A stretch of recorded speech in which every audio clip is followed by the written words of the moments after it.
Hey guys, welcome back to another video. Yes, I have another Spider-Man video for you guys today, and today is my ranking of the Spider-Man movie villains that we got from Spider-Man with Sam Raimi up until Spider-Man Far From Home, there's no there's no point in counting No Way Home because there isn't really any villains that are new in that one. So, but they do solidify in my ranking though. So I'll go through it as it goes along. So first up, I'm going to go from worst to best, and my number 13 is the Lizard. I do not like this villain at all. I think he's pointless.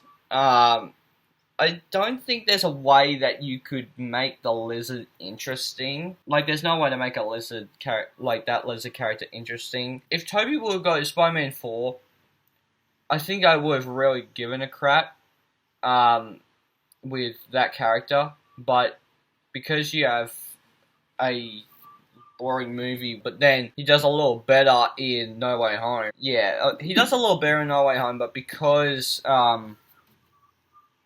he is not really that interesting, I'm putting him low. And then my number 12 is Rhino from The Amazing Spider-Man 2. Now, I don't hate this villain because Paul Giamatti was like, you know what, I'm a Russian bad guy, I'm just gonna go for it. So I think it's very entertaining in that opening scene where he's driving the truck and going, oh, come on, Spidey! And then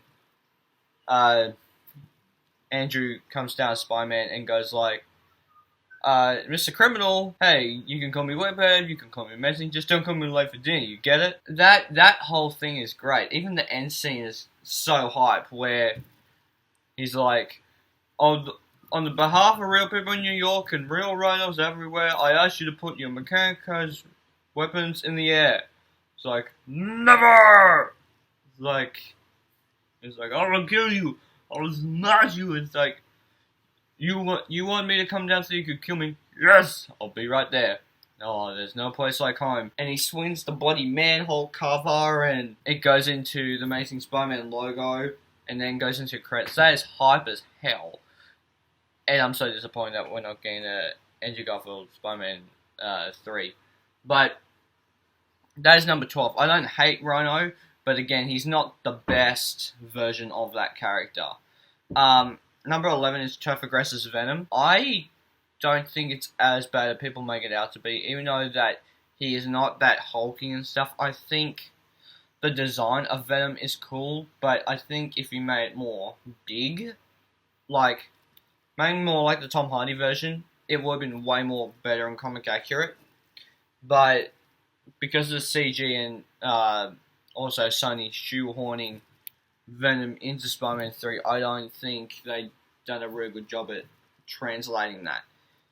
So, number 10 is, of course, Carnage from Venom Let There Be Carnage. Because I actually quite liked Let There Be Carnage. But, again, the villain Carnage was just so crazy.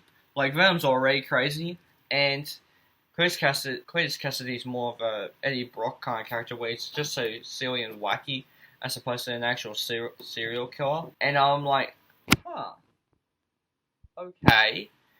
And I found that was very interesting. But I didn't hate it. I thought Woody Harrelson did the job they needed to do. He had a vision for the character.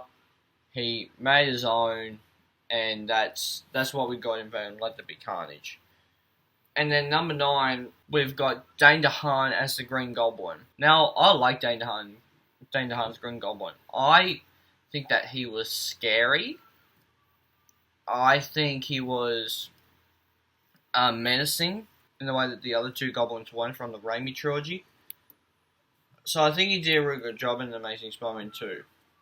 And my number 8 is Michael Keaton as the Vulture from Spider-Man Homecoming.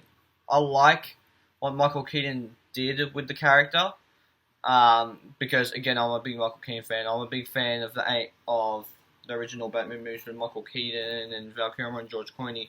Those are my favorite Batman movies, and one of my favorite MCU villains is the Vulture. I think, but compared to the other Spider-Man villains that we got, and the way that I had this list ranked, he ranks at number 8. So not at the bad part, but not the it's amazing part. But it's one of the better MCU villains for sure. But I don't think I can go there with best Spider-Man villains, because we do have a lot more Spider-Man villains that we can say are better than it. Number 7 is New Goblin from Spider-Man 3. I actually really like James Franco's New Goblin.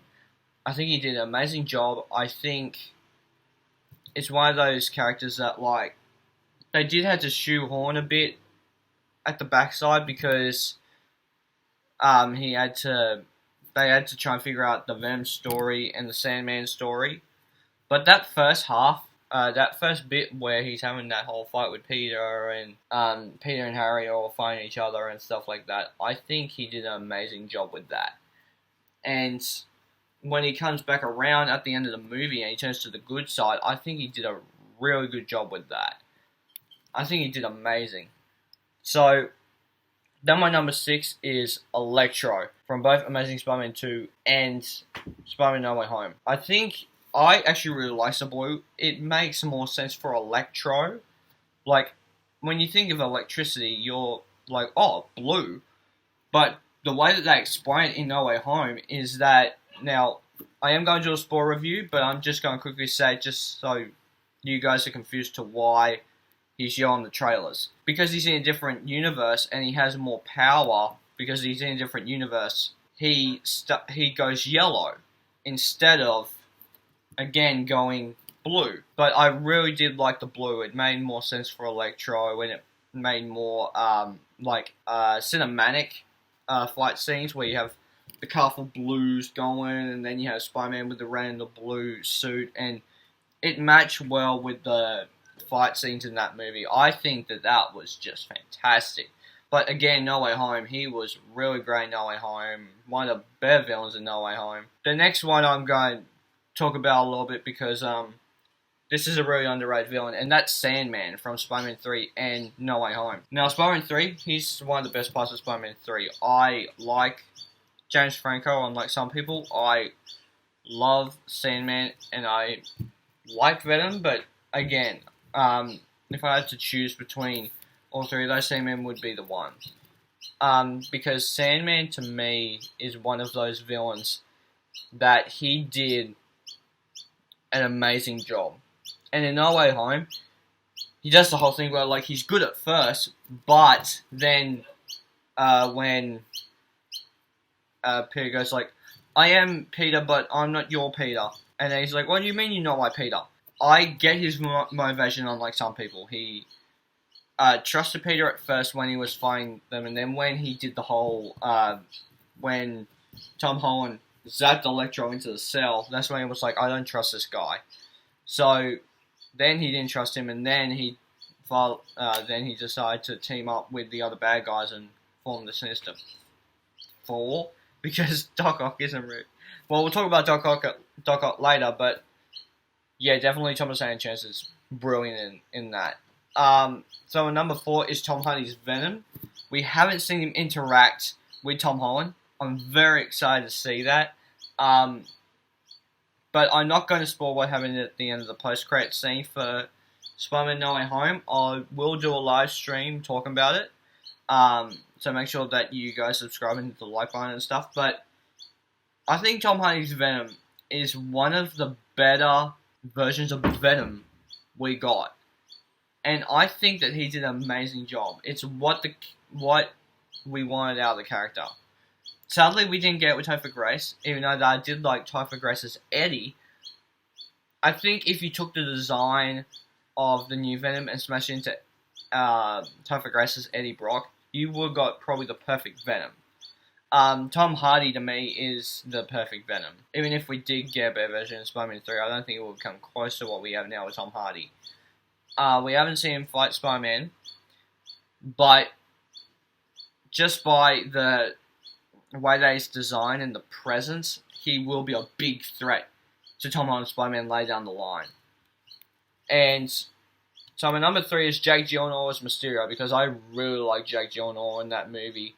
I love him in Far From Home. He did such a great job because Mysterio is one of those villains that like you can't really.